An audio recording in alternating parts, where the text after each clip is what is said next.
Hi, and welcome to Beyond the Breakthrough. I'm Rochelle Roner, your host, and I am so excited to have you here. This channel was created as a space for all of us to celebrate our achievements and successes, gain tips and tools to move beyond the breakthrough, and to be inspired to create change. So let's jump in. All right, guys, welcome back to another Thrive episode on Beyond the Breakthrough. The Thrive stories, again, are places where people have overcome obstacles and are doing great things for themselves. And again, not to say that we've accomplished everything. We may still be a work in progress, but that is okay because you've had those experiences and you've done some self-development and self kind of interpretation, and you know things about yourself that you didn't then, which make you more successful in the now and will help you in the future. So today we have Karley Parrish, and super excited for this because Karley and I know each other through a co-working space, Squad Style, here in Frederick, Maryland. And Karley is amazing and awesome and has helped me in so many ways with my new business that I was just super thrilled that she was willing to be a part of this show. So I'm going to turn it over to you, Karley, to do a quick little intro, and then we'll kind of go through the interview a little bit. Sure. Well, thank you so much. I'm so excited to be here. My name's Karley. I am also from Maryland, as Rochelle just said. I'm the founder of Bud to Bloom Marketing, which is my ethical marketing business that really values relationships and community building above anything else. And I'm just so excited to dive in today. Awesome. All right, so let's do it. Like most of you know, this is kind of raw, uncut. We're just going to chat a little bit, and if you want to get in touch with Karley later on, we'll definitely have that info for you as well. But again, so this is all about these Thrive stories, right? So we want to know, Karley, let's kind of start off by telling us a little bit about a time in your life when you may have faced an obstacle or a challenge, and kind of what that was. Sure. So, a little bit of background. Prior to owning my business, I actually worked as an engineer. I worked my butt off in college, got the degree, landed what I thought was my dream job at really a fantastic company in DC. And after a few years, I decided that I wanted to make the jump into entrepreneurship. And with that came a lot of blessings. It was the best decision I still think that I've ever made. However, there was a big mindset challenge of two separate things. One going from like being an employee to now being a CEO and being the one to call the shots. There were a lot of things in there that I had to work through. And then also letting go of my identity as an engineer, which was something that I worked so hard and so long for, into now this unknown, might not know what my future is going to look like with the online business world. Yeah. Yeah. And you talked about mindset with that, right? So how did that mindset shift that obviously probably didn't happen overnight, but how did that affect your ability to move forward in saying, you know what, I this is the right decision. I'm gonna keep going. I'm not gonna revert back. Like, how did it kind of impact you in that way? Oh, so much. Well, I think I didn't realize how much of my own personal worth I kind of tied to that engineer title because, when I told people I was an engineer, it was like, oh, wow, like everybody knows what that is, or they think it's quote unquote impressive or whatever. Like it's a nice title to have. And then when I'm now running my own business, people either don't know what to ask because they don't want to be nosy, or they just maybe don't have the knowledge around what that is, or they really question you and drill you with, well, how are you doing that? Is it safe? Because everybody has different levels of risk that they're willing to take on. So I really had to kind of go on my own personal development journey and figure out, who I am, what does success look like to me, and just feel really confident in that myself so that I could move forward.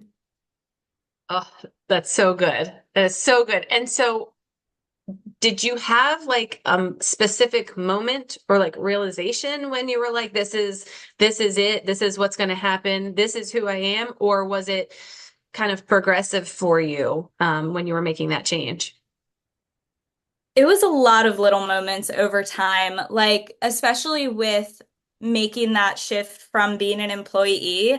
I found that in the beginning, a lot of my clients, I kind of treated them like my boss, which is not necessarily, it's not a bad thing. They are the ones paying me, but it's me that sets the boundaries for myself and sets what I want my work to look like. So some of my initial clients were honestly paying me less than I made in some college internships, and I didn't realize that I have the ability to set my rates and set my hours. I had some that wanted me to work, be on every single day and attend all of these meetings that really weren't necessary for me to do the work. And even though I was running, the marketing in some of these big companies that were very successful, I didn't really have a lot of confidence in myself, even if I was getting them the results. So after, a lot of just feeling resistance with that. I realized I had to change something. I had to figure out what I wanted this career to look like for myself and be very clear about that and set those boundaries with all future clients and stop viewing it as like a 9 to 5 because I didn't leave the 9 to 5 to get myself back into one or honestly into a job that I was working much more than 40 hours a week in the beginning. So I really had to recognize that for myself. Yeah, and I think it's so important because I think a lot of people wait for that the time is right, right? They wait for that aha moment. They're waiting and waiting and waiting for that sign to say it's time to go or it's time to do this. But it really can be gradual and a learning process as you go along because it's going to shift, right? What you do and feel today could look totally different in a month, a year, whatnot.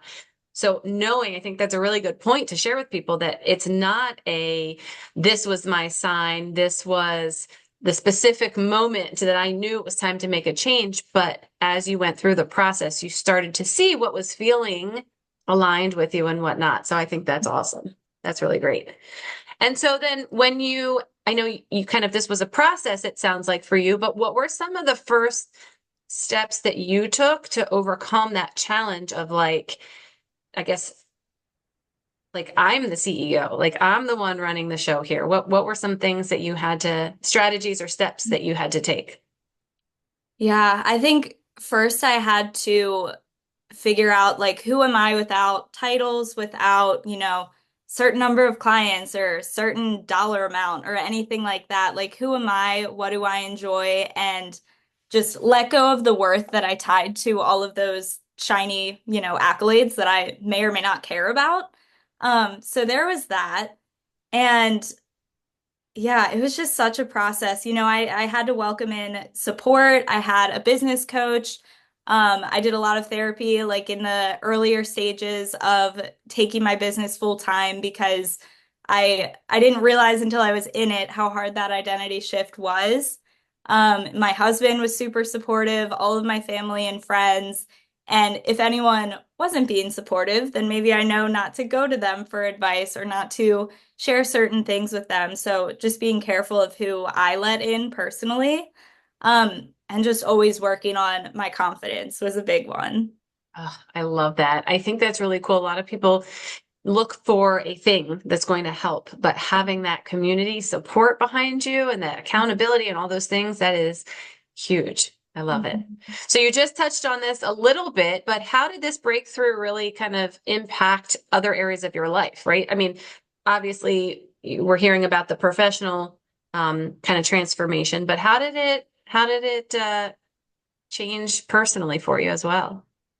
Sure. Well, something I didn't mention is I got married in the thick of it, in the thick of taking my business full time, maybe wanting to change. I was actually working another business at the time of getting married.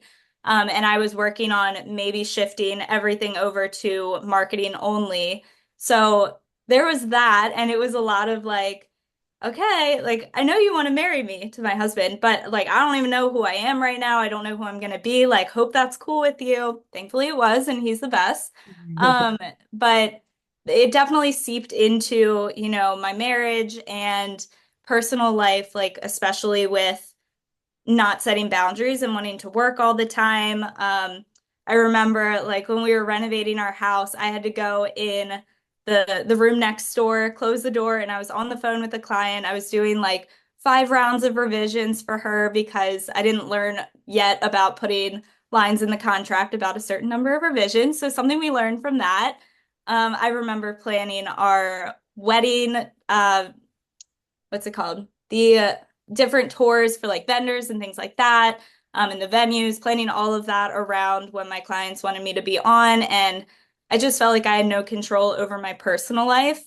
And then once I really started working more on myself and my confidence, I learned that there are only so many things you can control as a business owner. Like you can't control who wants to work with you or if they say yes to your proposal and all of these different things, but I can control the things that bring me joy. I can control my morning routine, my workouts, what I eat.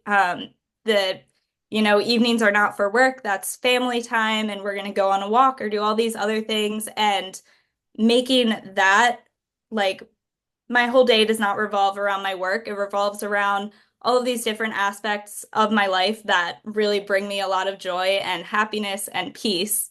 And so yeah, that was a big part of it for sure. Yeah, yeah. And then I mean, I would have to guess, and I've been in it, obviously, but like with those kind of ahas for you and understanding what you're liking and not liking, did you have any setbacks, like, of, or moments of doubt as you were going through that process? And when they crept in, like, what did you do with them? How did you navigate that? Yeah, a big one for me is I'm thinking about how there was a time where I felt like I could not do a lot of the back end parts of my business, like bookkeeping or planning, social media content and all of that because I was so in it with clients. And my business coach told me, why don't you set aside a CEO day, like one day a week, focus on all your stuff then, don't do client work then. And I felt so much resistance to that because my biggest fear was my clients would be mad. They wouldn't support it. They would think I'm not doing all my work for them. And the first client I told, she did not care at all. She was like, great, I should do that. That's a good idea. And I was like, oh, people don't actually care what I do as long as they, get a great quality of work. So that was a huge moment for me. And it just kind of gave me a little bit of confirmation that when you stand firm in your values and what you need and what you desire from business, you're not only like protecting yourself, but you're also giving other people to do that too. And maybe I inspired a client of mine to start doing a CEO day or to set another boundary in an area that she needs to. Yeah. I love that. And you mentioned your husband, your business coach, this kind of system of CEO day. Is there anybody else or any other support system or tool that were like really pivotal for you that you would want other people to know about so that they know they're not alone in this, that, it's not just your friends and your family, but is there anything else that you kind of encountered along the way that was really supportive for you? Yes, I would say, whether you're a business owner or you're in another field or anything like that, find a community of people with similar goals that are either currently going through what you're going through or they have gone through what you're going through. Even as I think about when I initially quit my job and took on entrepreneurship full time, I had no one in my life who has ever done that. I'm the crazy person. Like, why would you do that? We all worked so hard for this degree. God love my friends and family who are amazing, but they have never experienced that and they didn't have advice based on what they've gone through. So I had joined masterminds with other business owners. I reached out for help. Like, I'm really terrified to do this. What's your advice? Do you think this is a good move for me to make? And I had a lot of people plugged into what I was doing and there to cheer me on, like the last day that I turned in my laptop at my office. And I remember immediately reaching out to my business friends, and they were so excited.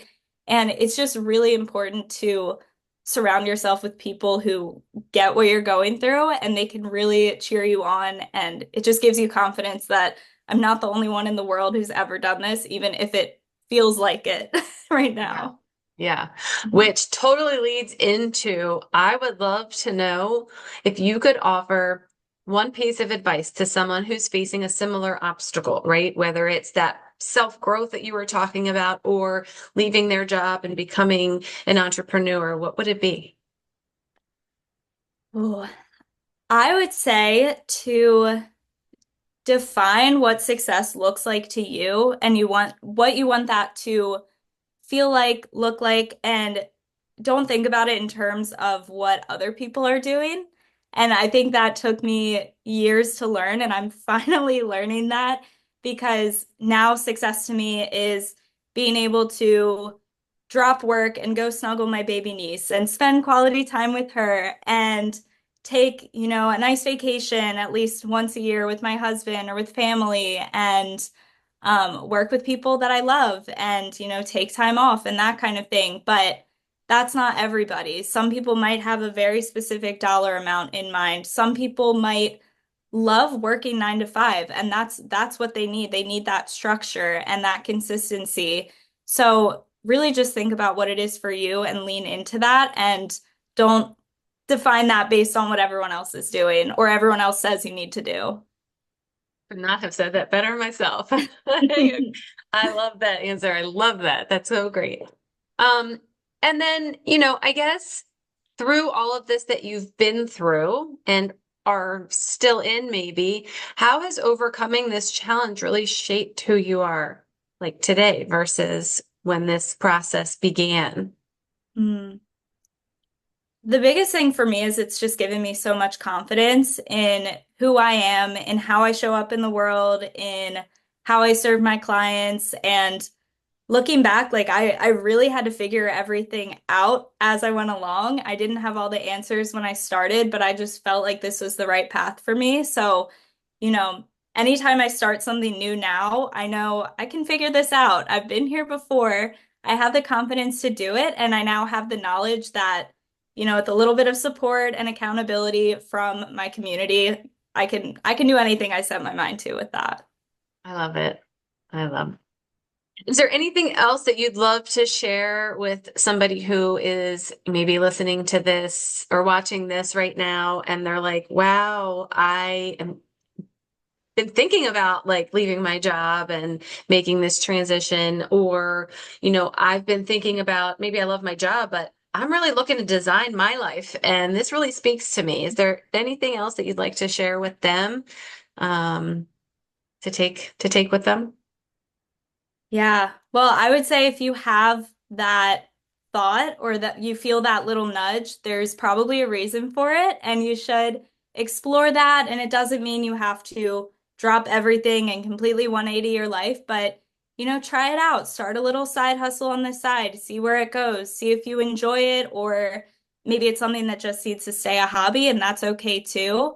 Um, you can never no time is ever wasted. Even if something doesn't work out, you learn something from every experience. You can take that with you moving forward. So if you have that thought, just go for it and see what happens and know that you're going to be okay no matter what. You can always figure it out, whether or not things go the way that you thought they might. Yeah, I love it. I love it. Thank you so much. Love your story. I love you and Bud to Bloom. So if anybody is looking to connect with you, either from being inspired from this or they have questions about Bud to Bloom and marketing support, where can they find you? And we will post in the notes, there'll be a link and everything you'll share with us, but where can they find you? Sure. So my website is probably the best place to go, budtobloommarketing.com. And then you can also give me a follow on Instagram at budtobloommarketing. I post all the time on there and feel free to slide into my DMs and say hi too. Awesome. Wonderful. Thank you so much, Karley. It was great having you today. Thank you so much. I had a great time. Awesome. Take care, guys.